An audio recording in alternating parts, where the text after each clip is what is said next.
The galaxy did not stumble into order. It built it, slowly, deliberately, over thousands of years and more wars than anyone cared to count. The species that survived long enough to matter came to an agreement, not out of kindness, not out of shared morality, but out of necessity. War, they decided, was inevitable. Chaos was not, so they wrote rules. Not suggestions, not ideals. Rules, documented, ratified, enforced across systems so distant that light itself took years to travel between them. 61 species signed the Concordat, over 11,000 years, each adding revisions, clarifications, and amendments carved from experience that had cost them too much to repeat. The rules were precise. You could declare war, but only under recognized claims. You could destroy infrastructure, but only if it served a measurable strategic purpose. You could take a world, but not erase it. That last rule had taken the longest to agree on. Extinction, it turned out, was inefficient. A dead civilization could not surrender, could not negotiate, could not rebuild into something useful. A living one could. So the rule became simple in its wording and absolute in its enforcement. You always leave survivors, not out of mercy, out of function. Survivors carried stories. Stories carried consequences. Consequences shortened wars. Shorter wars preserved resources. And in a galaxy where even victory had a cost, efficiency mattered more than emotion. The Concordat did not eliminate war. It refined it. Conflicts became structured, predictable, bounded. There were expectations for how long a war should last, how far it should spread, and when neutral parties were allowed to intervene if one side failed to recognize the point at which continuing no longer made sense. Over time, something unexpected happened. War stopped being existential. It became procedural. Species still fought. They still lost worlds, fleets, populations, but they did so within a system that ensured no single conflict could spiral into something that threatened everything. It was, by every measurable standard, a success. For nearly 3 millennia, no war had broken the framework. No species had ignored the limits. No one important had even tried. The system worked. And because it worked, the galaxy came to believe something quietly and completely, that it would always work. Among the 61 signatories of the Concordat, there were stronger species and weaker ones, older civilizations and younger ones, some specialized in trade, some in diplomacy, some in technologies, so specific that their value was only understood by a handful of others. And then there were the Averin. They were not the oldest species in the Concordat. They were not the most numerous. They were, however, the most consistent. In 11,000 years of recorded conflict, the Averin had fought 23 wars. They had won 19. They had lost 3. And one had ended in what the official record called a mutual strategic disengagement, which was the Concordat's preferred way of saying that neither side had been willing to admit confusion in a formal document. The Averin did not make mistakes often enough for the term to be useful. Their military doctrine was studied in academies across 37 systems. Their fleet formations were considered optimal under every known model of engagement. Their logistics chains, how they moved fuel, munitions, personnel across interstellar distances, were so efficient that several species had rewritten their own supply frameworks just to approximate them. They followed the rules. Exactly. Not because they feared enforcement, not because they lacked imagination, but because they had calculated, with the same precision they applied to everything else, that the rules worked in their favor. Predictable systems reward those who understand them best. The Averin understood them completely. When they went to war, it looked the way war was supposed to look. Warnings were issued within the required time frames. Targets were selected with clean, defensible logic. Civilian corridors were marked clearly and communicated repeatedly. Engagements unfolded in phases that could be charted, analyzed, and, most importantly, anticipated. There were no surprises. There did not need to be. Surprises were inefficient. If a conflict reached the point where unpredictability became necessary, it meant something had already gone wrong in the planning stages. The Averin did not allow things to go wrong in the planning stages. Their war masters were not emotional figures. They were not driven by anger or pride or the need to prove anything. They were professionals. They approached conflict the way engineers approach structural design.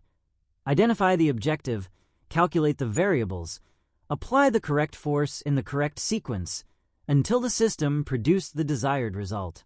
And it always did. Other species had their strengths. Some were more adaptable, some more creative, some more resilient under prolonged stress. The Averin did not need those traits. They did not need to adapt because their initial approach was already correct. They did not need creativity because the optimal solution had already been identified. They did not need resilience because their wars did not last long enough to require it. When an Averin fleet entered a system, the outcome was not a question. It was a timeline. Observers could predict, within narrow margins, how long orbital resistance would last, when ground forces would be deployed, at what point the defending government would begin to consider surrender terms, and when those terms would be accepted. The system worked. The Averin worked within the system perfectly, and because of that, over time, something else became quietly accepted across the Concordat. If the Averin went to war with you, the correct response was not to win. It was to understand when you had already lost. The world was called Arden 9. It did not appear in most Concordat briefings. It was not strategically significant enough to justify attention from major powers, and not unstable enough to require monitoring.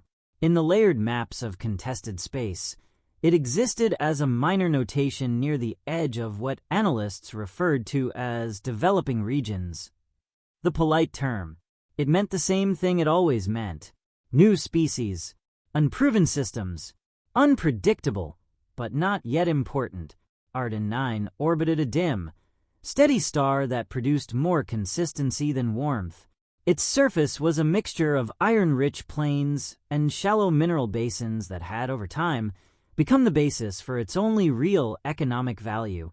Mining, the kind that required patience more than innovation, the kind that did not attract ambition, only necessity.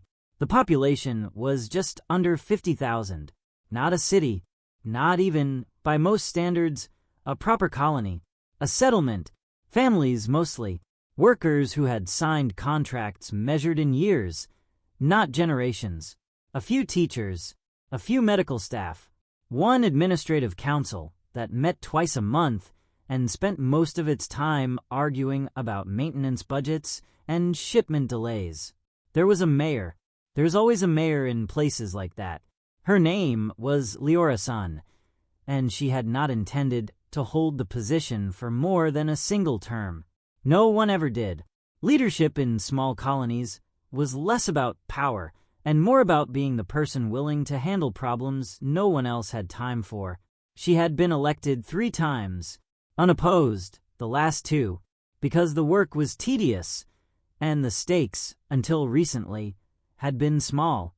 Arden 9 had no military presence to speak of, a few orbital defense platforms, outdated by Concordat standards, but functional enough to deter minor threats.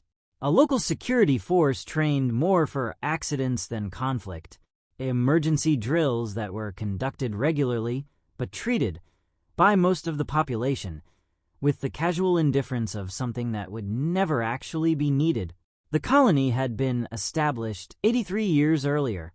Humanity had achieved faster-than-light travel less than a century before that. By galactic measures, they were new, not primitive, not incapable, but inexperienced in the specific ways that mattered in interstellar politics. They had signed the Concordat agreements when they entered recognized space. They had studied the rules. They had built their systems to comply with them. They believed in them. That belief was, in many ways, their defining characteristic. They followed procedures, filed disputes through the proper channels, responded to notices with carefully structured language, reviewed by committees that valued clarity over confrontation.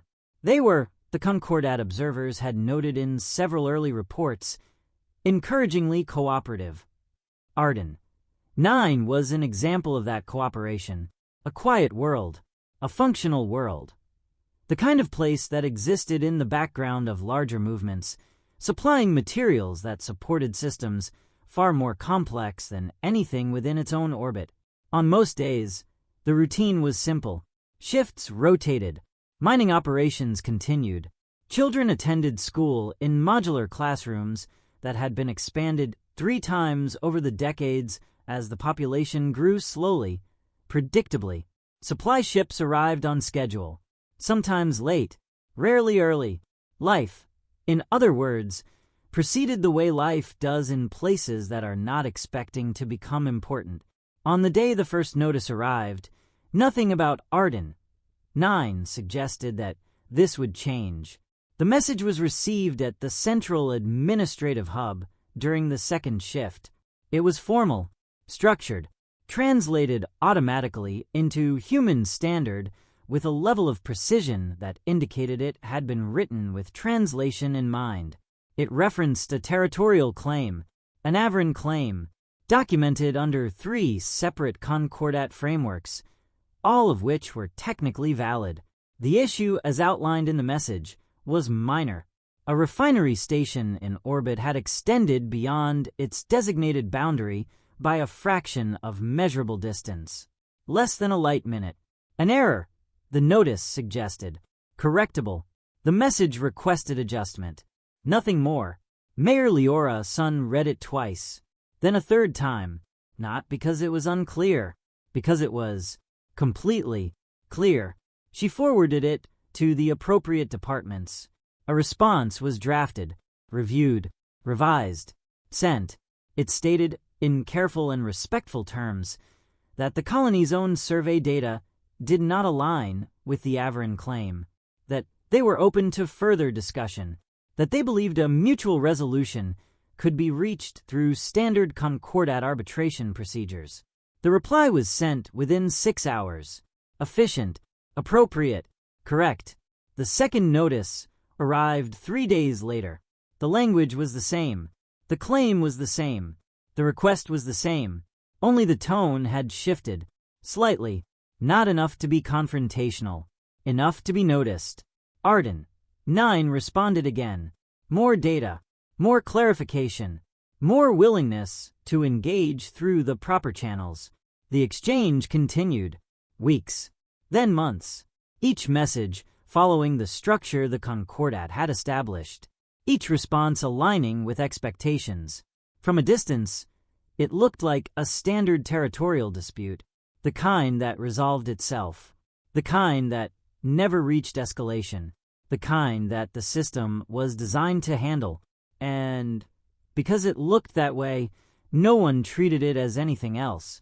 Not the observers, not the analysts, not even the Averin command. It was, to all involved, a minor correction, a procedural matter, a small world, adjusting its position within a larger framework. Nothing more, nothing that would matter, nothing that would last, nothing that anyone would remember. The third notice did not arrive. Instead, the fleet did.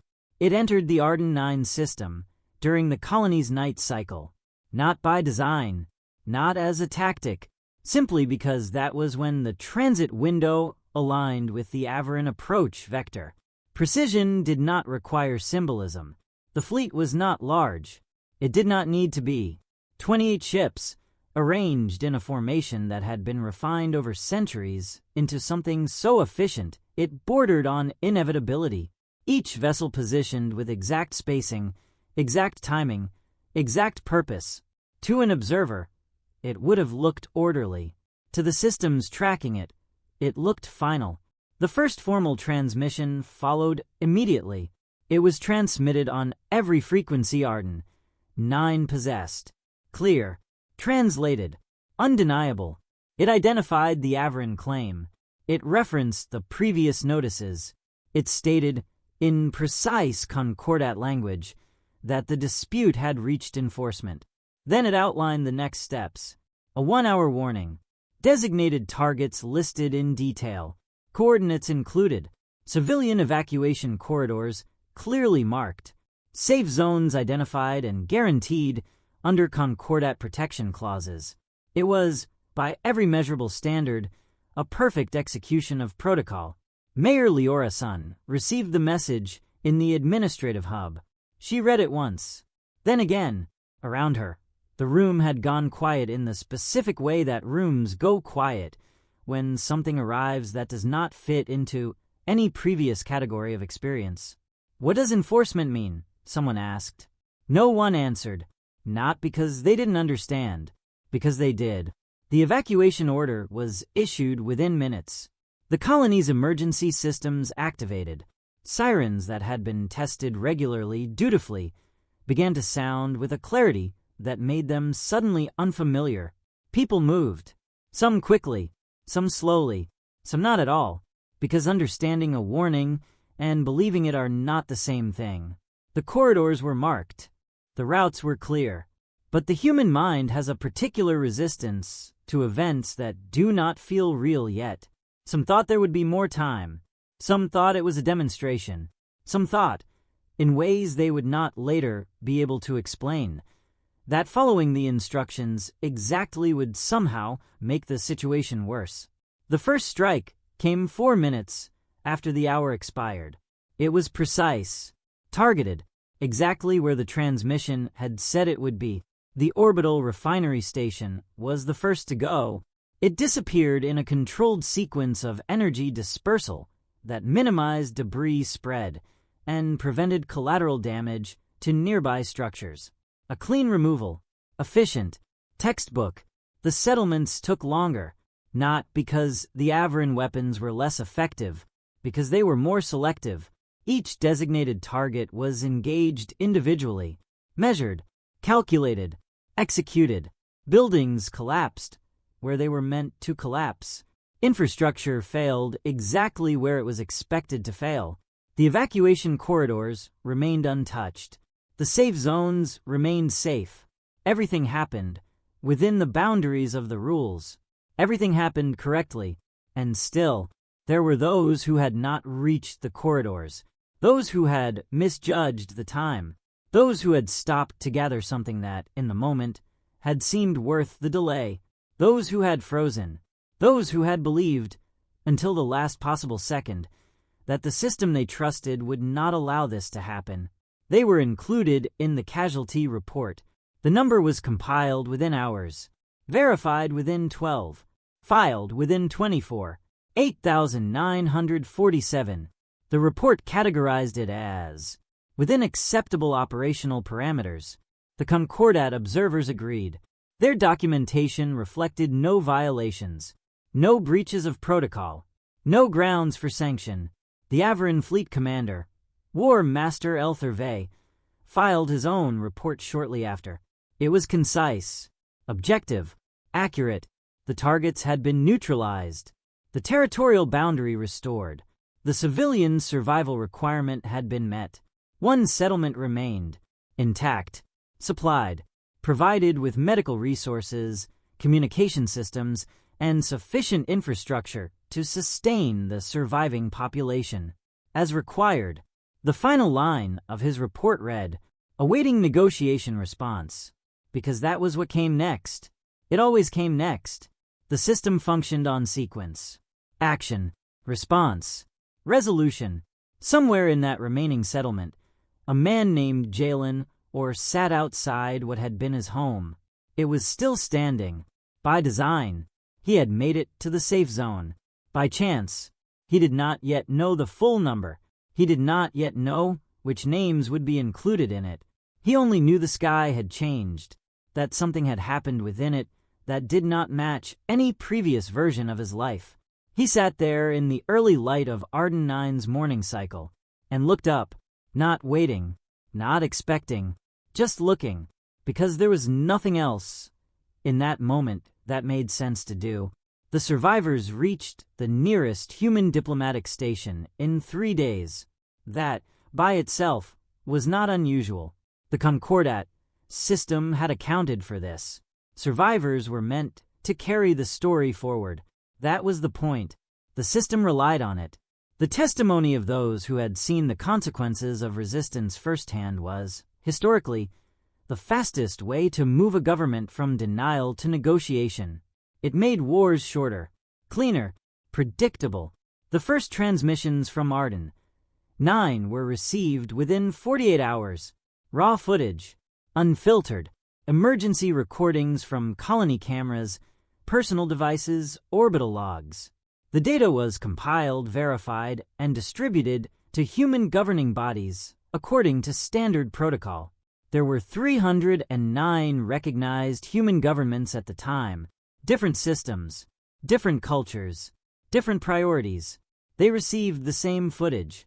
They saw the same images, the same sky, the same strikes, the same settlements disappearing in controlled, precise sequences that made everything look organized, intentional, acceptable. The casualty number was included, 8,947, verified, within parameters. The Concordat observers expected a range of responses. They always did. Some governments would push for immediate negotiation. Some would delay.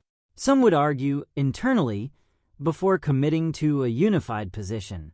Humanity, as a species, had a documented tendency toward internal disagreement.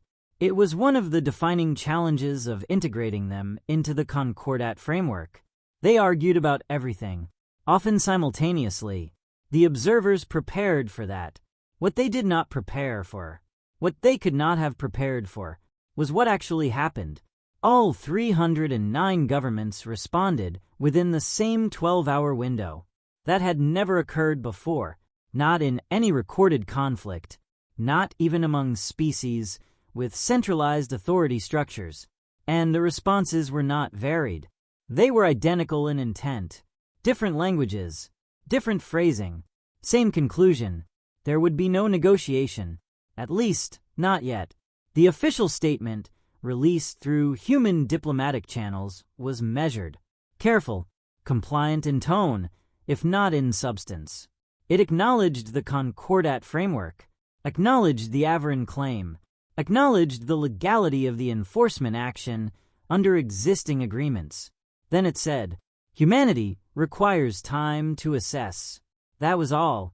No threats, no declarations, no escalation language. From a procedural standpoint, it was a perfectly acceptable response. From a historical standpoint, it was incomplete. The Averin command received the statement, logged it, processed it. War Master Elther Vey read it once and set it aside.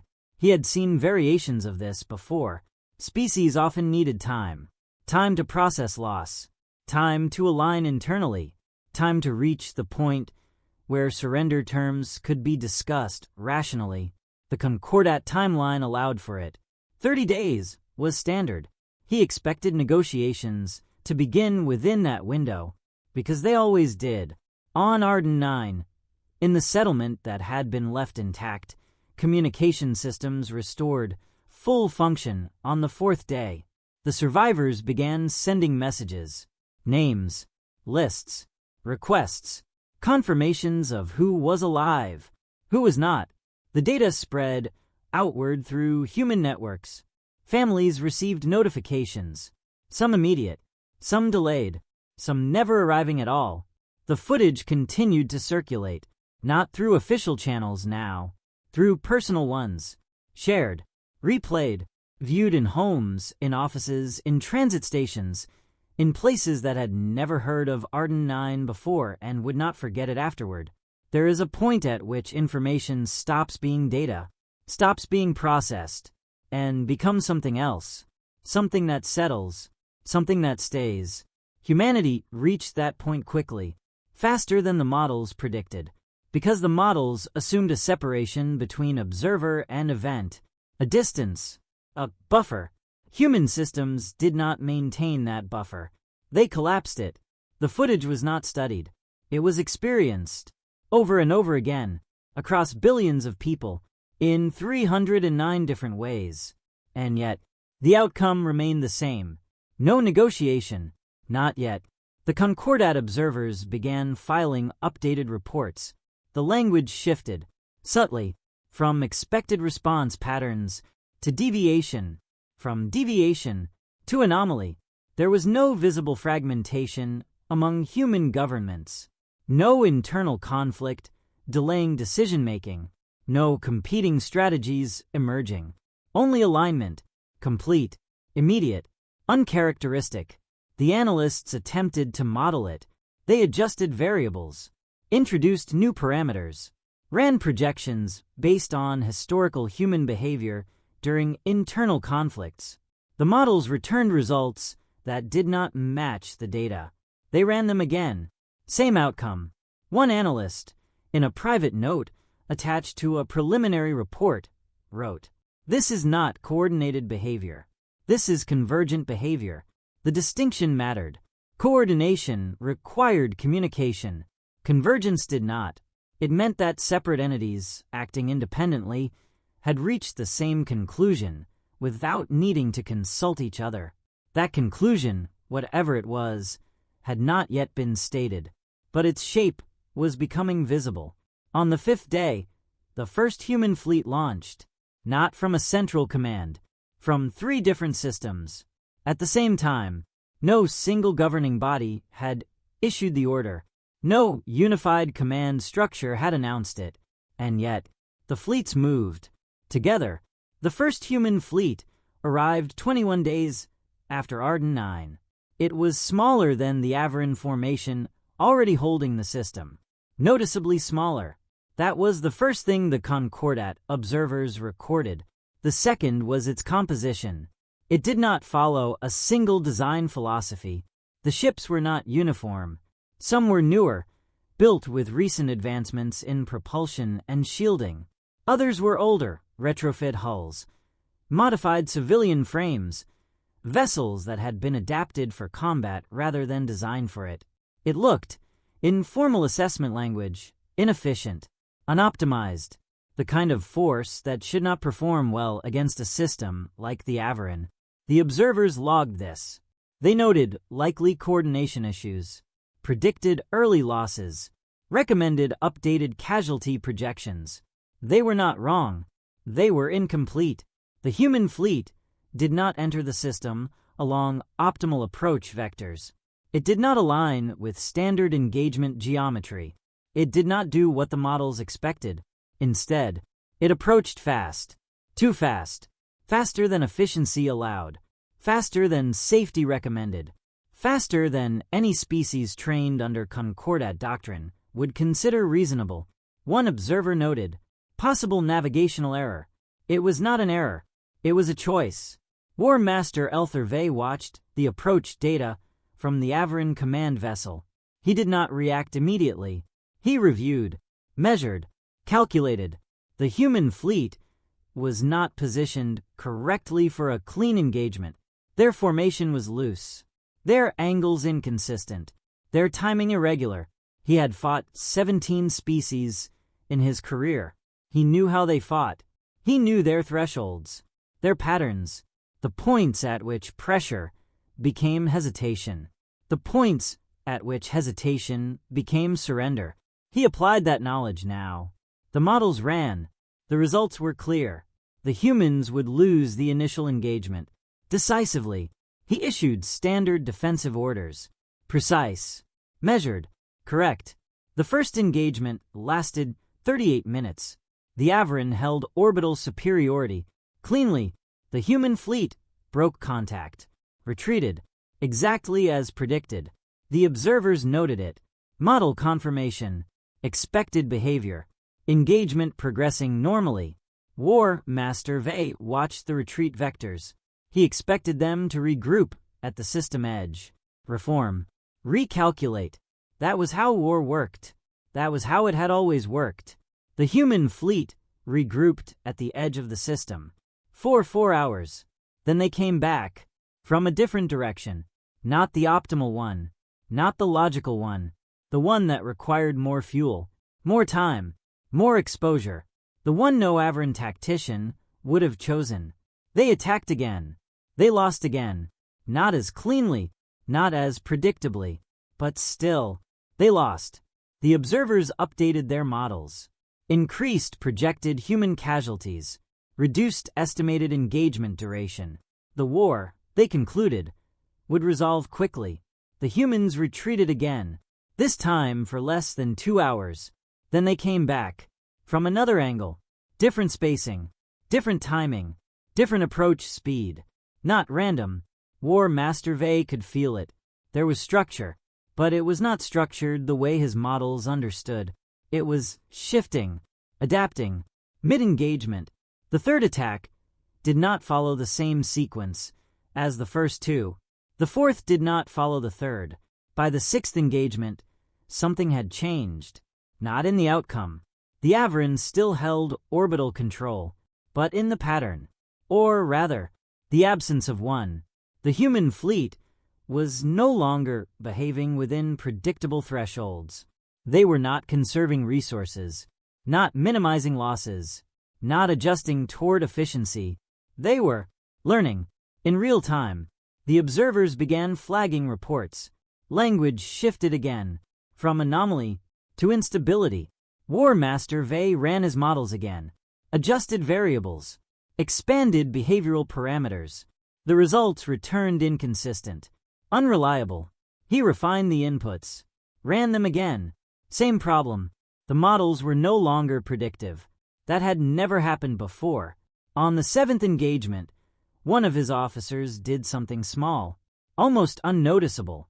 They checked the sensor feeds, outside their assigned cycle, not because protocol required it, because they wanted to know where the humans were. War Master Vey noticed. He said nothing. He logged it. Another variable, unaccounted for. The human fleet attacked again, and again, and again. Each time, different. Each time, closer. Each time, less concerned with what they lost getting there. The Avaran did not panic. They did not break formation. They did not abandon protocol. They adapted as they always did. Efficiently, professionally. But something else had entered the system. Something the Concordat had never needed to define, because it had never needed to exist. The humans did not stop, not at expected loss thresholds, not at tactical disadvantage, not when engagement outcomes indicated withdrawal. They did not stop. War Master Vey filed his first non-standard report. It was brief, uncharacteristically so. It did not include projections or recommendations, only observation. Human forces do not exhibit retreat thresholds consistent with established models. He paused, then added a second line. After consideration, they continue engagement beyond optimal parameters. He transmitted it, watched the next approach vector, watched the next deviation, watched the next attack form in a direction that made no sense. Until it did. Hours later, then minutes, then seconds. The system no longer behaved the way it was supposed to. The war no longer behaved the way it was supposed to. The models no longer worked. And somewhere between the 8th and 9th engagement, War Master Elther Vey understood something. Not completely, not in a way he could formalize, but enough. Enough to recognize the shape of it, enough to name it. He opened a new report. He did not refine the language. He did not translate it into formal structure. He wrote it exactly as the thought occurred. 3 words. Brain 1. The Observer. Sevian Tor had been assigned to the human ground units on Arden, 9 on day 6 of the conflict. It was his first field assignment.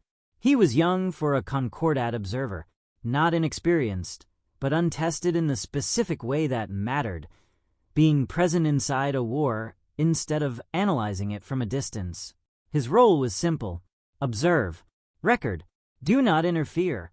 He followed the human unit as they moved through what had once been a mining settlement and was now something harder to define. Not ruins, not active territory, something in between, a place where structures still stood, but purpose had shifted. On the 4th day of his assignment, the unit he was embedded with launched a counterattack. By every model Sevian had studied, the decision made no sense. The human unit was outnumbered, undersupplied, positionally disadvantaged. He noted all of this in his report. Then he watched them move. Fast, direct, not clean, not structured in the way Averin ground forces operated, but coordinated in a different way. The attack succeeded, not completely, not without cost, but it disrupted the Averin supply line in that sector long enough to force a reposition.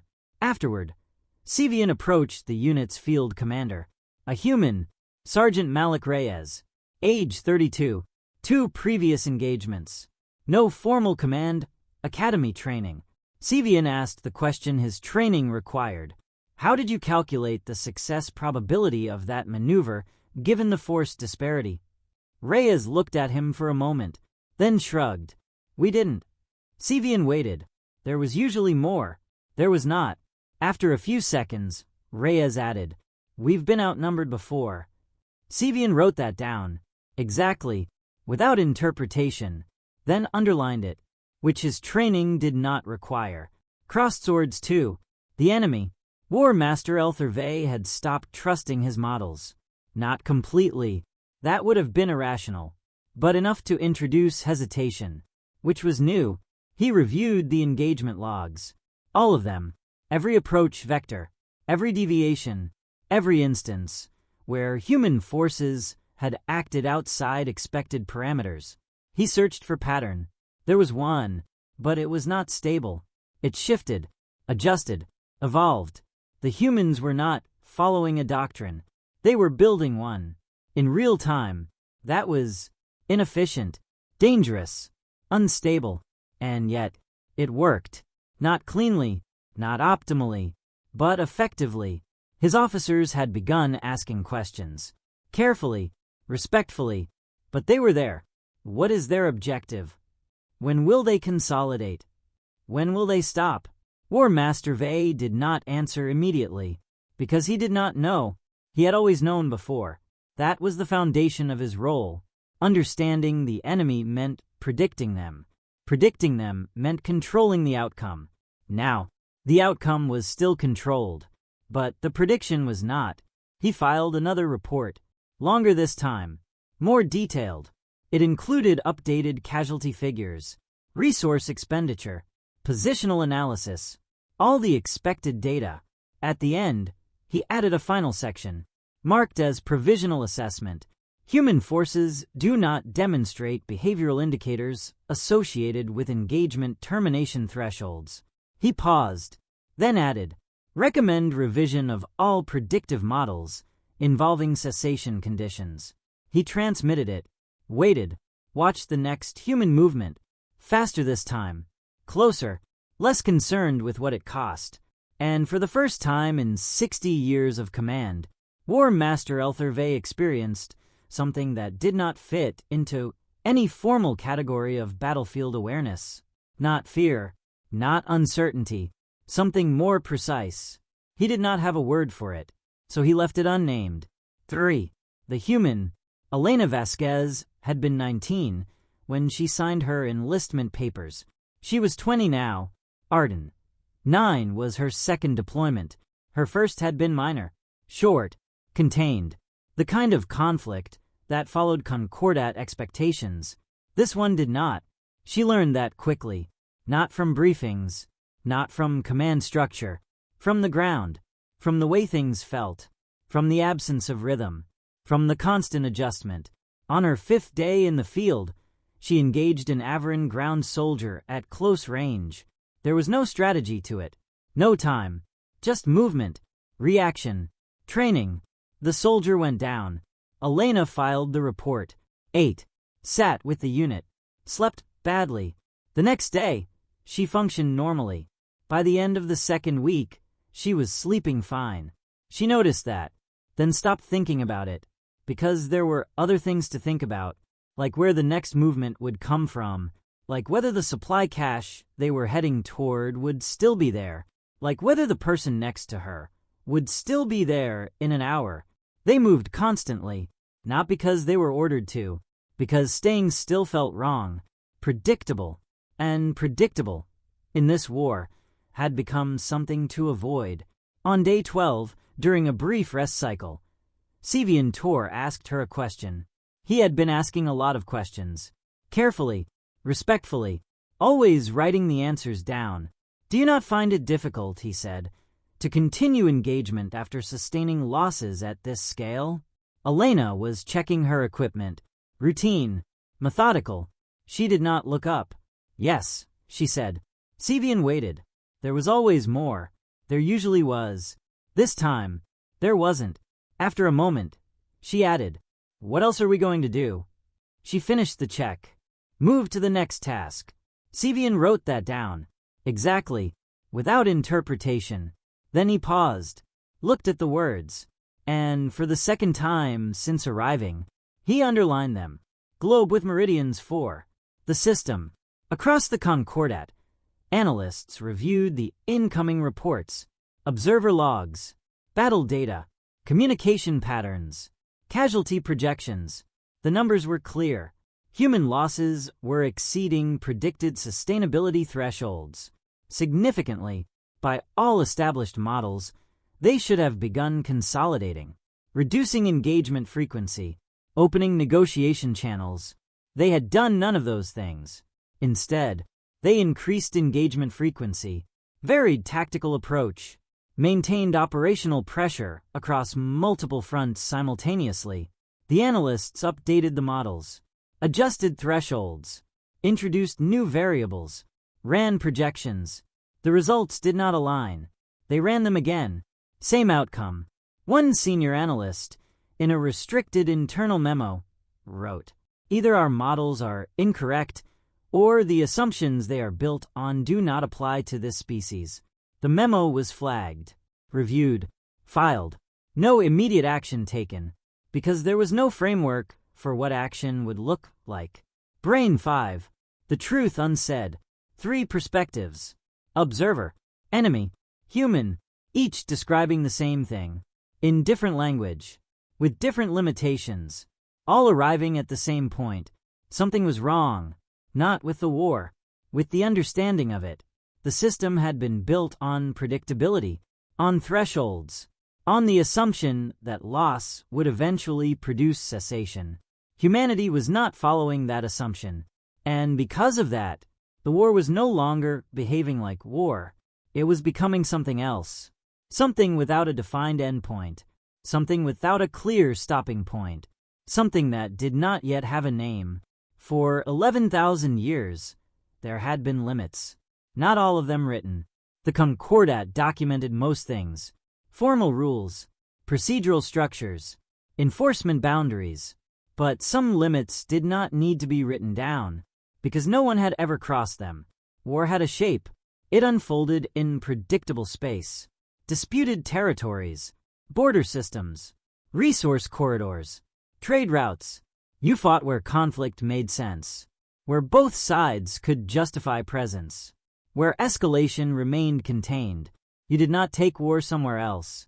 You did not take it home, not because it was forbidden, because it was understood, unspoken, absolute. You did not bring war to a species' interior worlds, the places where their infrastructure lived, their population centers, their history, their continuity, because if you did, war stopped being controlled and became something else, something no one could guarantee would end.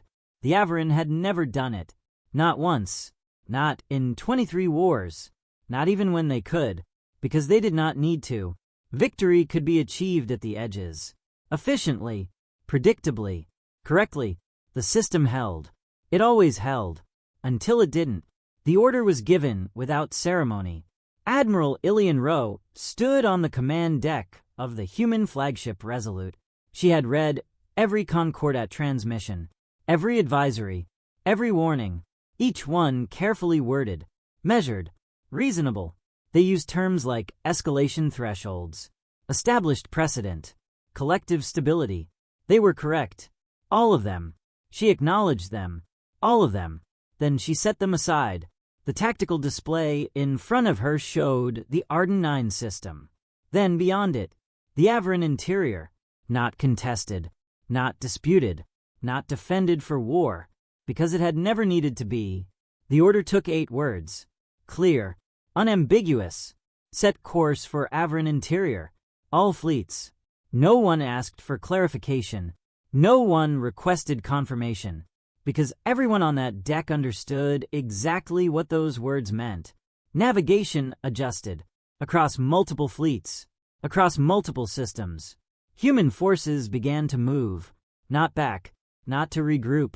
Not to negotiate. Forward. Past Arden 9. Past the boundary of acceptable conflict. Into space that had never been part of a war. The Concordat detected the movement within minutes. At first, it was flagged as error, incorrect trajectory alignment, misinterpreted coordinates. Then the data confirmed itself. Again, and again, and again. Multiple fleets, independent, aligned, moving toward the same destination. The Averin interior. The alert level shifted from irregularity to anomaly to crisis.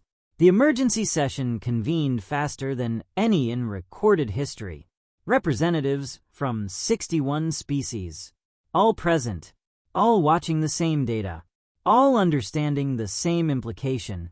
If humanity continued, the system would break, not partially, not temporarily, completely.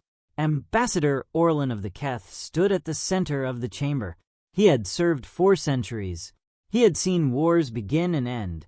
He had helped shape the very agreements that now sat on the edge of irrelevance.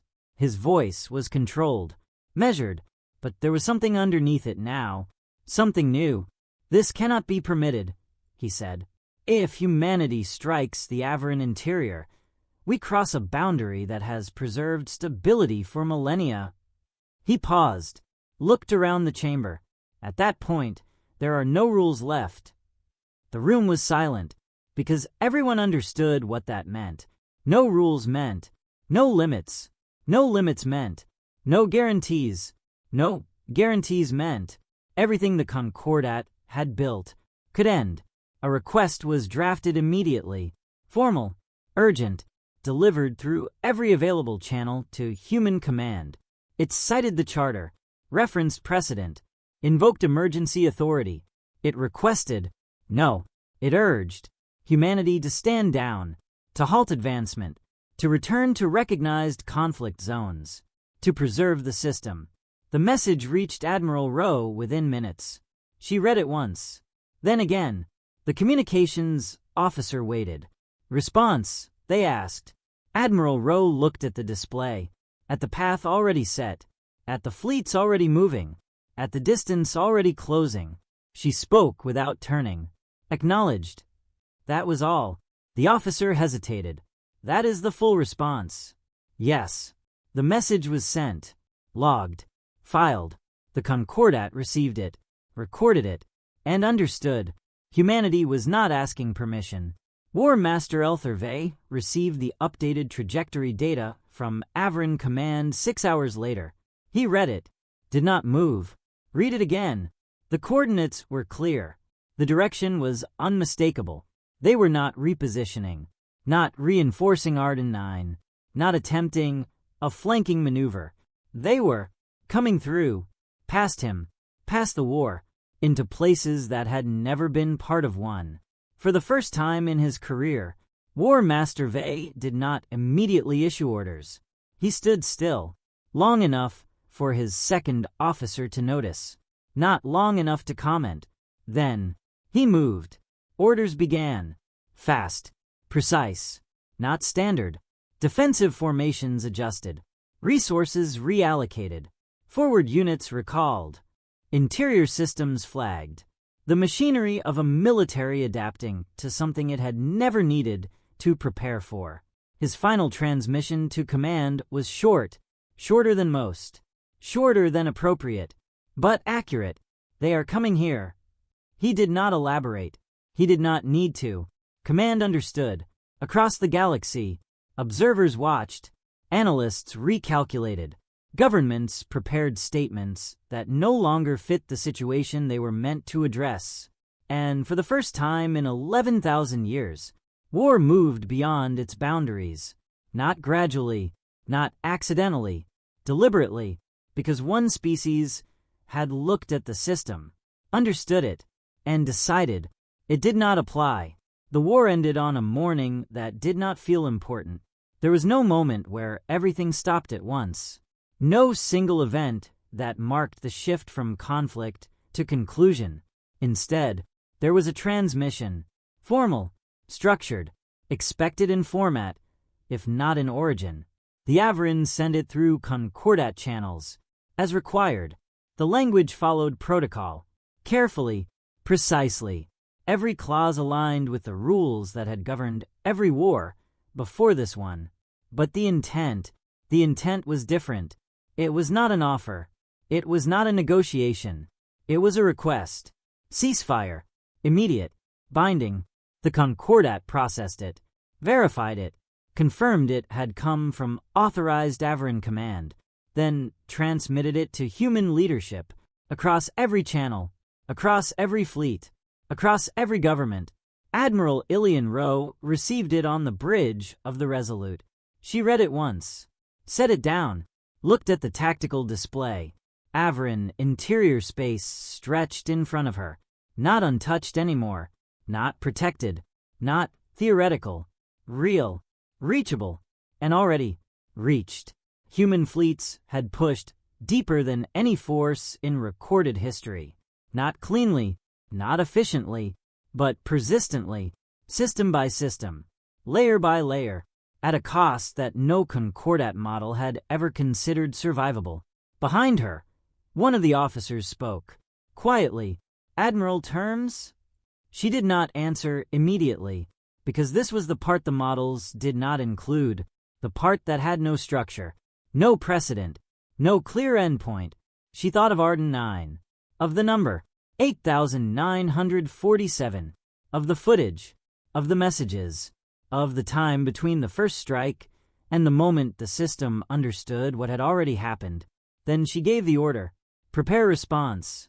The negotiations lasted 6 days, which, by concordat standards, was impossibly short. There were no extended debates, no drawn-out concessions, no slow movement toward compromise, because the balance had already shifted completely. The Avran were still disciplined, still structured, still precise, but their position was no longer dominant. Their interior had been reached, their systems disrupted, their certainty broken, and uncertainty, in a system built on predictability, was the most dangerous variable of all. The final document was 72 pages, 68 pages of language, structure, legal framing, and 4 pages of terms. The terms were simple. Arden 9 remained under human control, fully, permanently. All Avran claims in that sector were withdrawn, completely. Reparations would be paid, not symbolic, not minimal, substantial, calculated, binding, and one final clause, added by human command, non-negotiable. No future enforcement actions under concordat rules would be considered sufficient justification for planetary strikes without explicit bilateral consent. The concordat reviewed it, debated it, objected, briefly, then accepted, because there was no alternative that preserved stability. The document was signed, recorded, archived. The war was over. The numbers were compiled. They always were. That was how the system understood itself, through data, through totals, through measurable outcomes. The Avran losses were catastrophic, not in language, in scale. Systems damaged, fleets reduced, infrastructure compromised in ways that would take decades to rebuild. The analysts used the word carefully, then used it again, because no other word fit. The human losses were higher, in raw numbers, than any recorded victory in concordat history. That sentence appeared in the official record, without commentary, without interpretation. It did not need either. The models reviewed it 3 times, each time expecting error, each time confirming accuracy. The conclusion was noted in the analysis section. Dry, precise, unavoidable.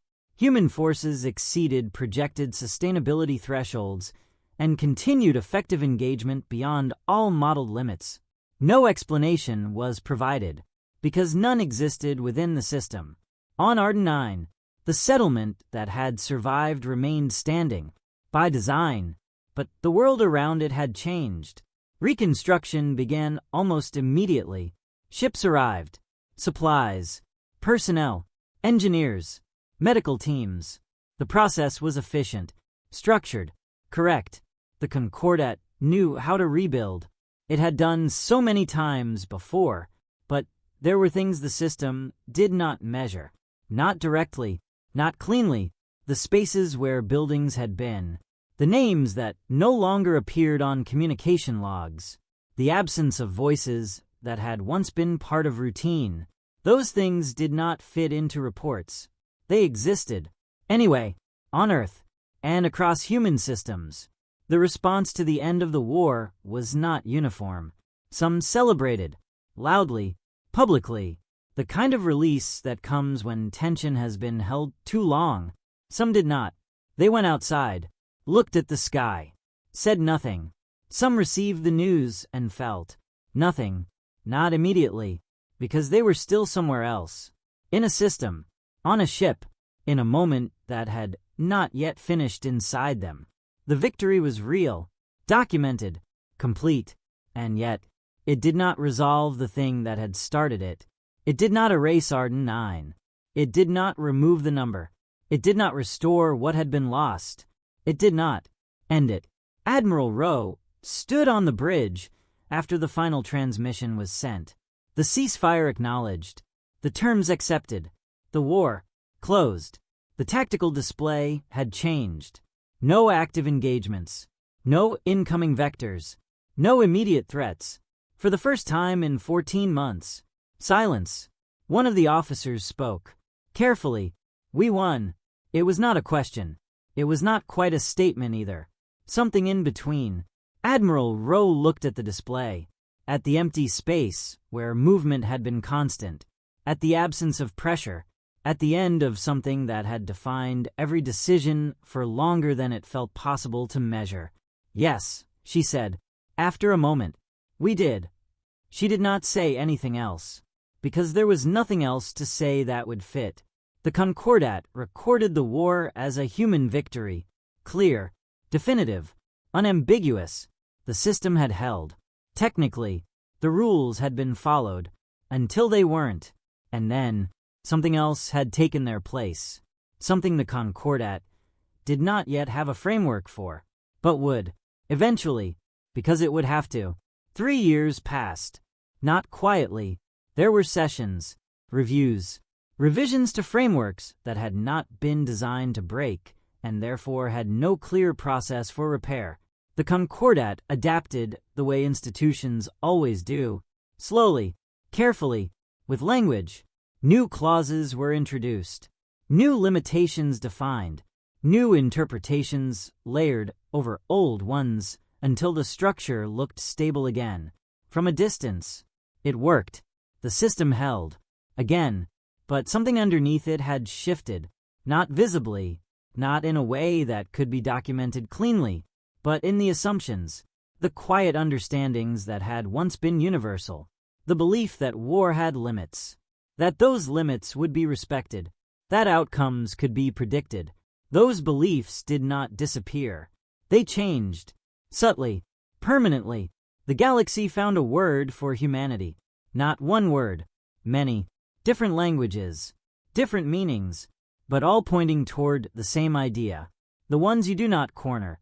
It was not admiration, not fear, not exactly. It was recognition, the kind that forces adjustment, the kind that changes behavior without needing to announce itself. Trade routes shifted, diplomatic language adjusted. Military doctrines were rewritten with new variables included, not openly, not explicitly, but they were there, inside the margins, inside the assumptions, inside the quiet calculations made before decisions, humanity had become a factor. On Arden 9, the rebuilding was complete. Mostly, new structures stood where old ones had been. Different materials, different layouts, stronger, more deliberate. The memorial was placed at the edge of the original settlement, cut directly into the rock. Names, all of them, 8,947, arranged in lines that extended further than expected. Because numbers are abstract until they are not. Mayor Leora Sun was still in office. She had intended to step down, had said so publicly, twice, then remained, because leaving felt incorrect. She visited the memorial in the mornings. Before the day began, she did not speak, did not perform ceremony. She stood, looked, left. That was enough. Jalen or still lived on Arden 9. Most of the survivors did. More than the projections had suggested. More than the analysts had expected. They rebuilt in the same places. Not because it was efficient, because it mattered. Because leaving would mean something they were not willing to define. He still sat outside in the mornings, looking at the sky. The sky had returned to normal. No fleets, no light, no movement that did not belong. He was not sure if that was a relief or something else. He had stopped needing to decide. Elena Vasquez came home. Not immediately, not cleanly, but eventually. She was 23, then 24. The years moved, the way they do, without asking, without waiting. She lived in a small house, near her mother. The routines returned. Slowly, coffee in the morning. Too strong. Still, she used to pretend to like it. Now, she didn't need to pretend. That had changed somewhere along the way. She was not sure when. There were check-ins. Scheduled. Recommended. Useful. In the way that having a place to put things is useful. Some days were easier. Some were not. There was no pattern to it. She stopped looking for one. That helped. More than anything else. In the Concordat assembly, Ambassador Priya Anand stood in a room that had not changed. High ceilings, soft light, carefully designed calm, 61 species present. Watching, always watching. She had prepared for this. Studied the records, all 11,000 pages. Every report, every analysis, every attempt to explain something that had not fit into explanation. She understood the system. That was her role, to work within it, to maintain it, to represent a species that had very recently changed it. A question was asked, not on the formal agenda, but aloud, because it mattered. How does your species recover from a war like that? The room waited, because this was not a procedural question. There was no clause for it, no predefined answer. Priya Anand considered it, not quickly, not slowly. Honestly, we don't, she said. There was a pause, not confusion, recognition of something that required space. We come home, she continued. That's different. She let that sit, because it needed to. Recovery implies the thing is behind you. Finished. Separate. She shook her head slightly. That's not what happens. She looked around the room, at the observers, at the diplomats, at the species that had spent 11,000 years building a system designed to make war manageable. You carry it, she said. It becomes part of you, part of how you move forward. She paused again, then added, but you still move. The room absorbed that, not as data, not as policy, as something else, something harder to categorize. Elena stood in her kitchen one morning, spring, the window slightly open, air moving through in a way that felt almost intentional. There was a bird outside, arguing with something, loud, insistent, completely committed to whatever the disagreement was. She listened, for longer than she expected to. It was strangely funny. She noticed that. The difference between hearing something and reacting to it. She drank her coffee, looked out at the yard. Nothing remarkable. Grass, soil, A few plants that came back every year without being asked. Small things, ordinary things. She had learned those were the things. Not secondary, not background. Central. Everything else moved around them. The war was still there. Not as an event, as something carried, integrated, unavoidable.